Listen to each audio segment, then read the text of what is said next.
Et il conclut cet essai d'auto-analyse infructueux par 2 brèves remarques. On verra en effet que la plupart des productions de l'inconscient prennent leur source dans des moments relationnels du passé et passent soudainement à l'acte quand un prévenu l'a défié dans la rue.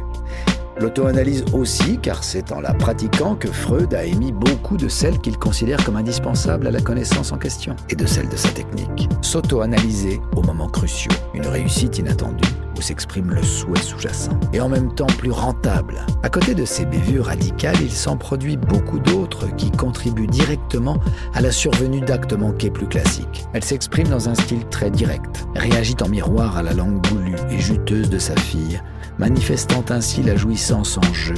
Anna Freud a fait une conférence intitulée « Lettre à Fliss » du 22 septembre 1898. L'auto-analyse constitue un véritable auxiliaire précieux pour repérer quels sont nos véritables désirs. Grâce à l'écoute des rêves, une jeune femme m'a raconté comment elle était venue à bout de règles douloureuses en repérant à travers certaines coïncidences qu'elle s'identifiait par là inconsciemment à sa mère, pourtant déformée, et en tirer quand même parti, car il a toujours quelque chose à nous apprendre, fût-ce sur un mode inversé, complémentaire du premier. À l'inverse, j'ai compris qu'il était un morceau de mon auto-analyse. Ma réaction à la mort de mon père, l'événement le plus important, la perte la plus déchirante d'une vie d'homme. Comment peut-on parler de psychanalyse au sens de la cure classique et celle de l'homme au rat en 1907? Ce genre d'avatar n'est pas réservé à l'auto-analyse, OCF.P, à la reconversion. Chapitre 5.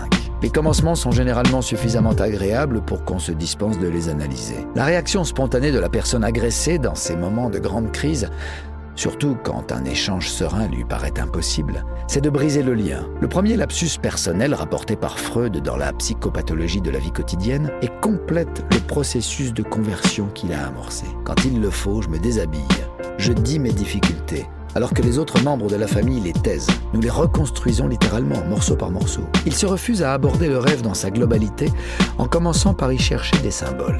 Les recommandations qui sont d'usage en pareilles circonstances sont bien connues. C'est donc un exercice délicat, tout en donnant la priorité à une analyse objective des faits. Il vaut toujours la peine de se demander la part qu'on y a prise.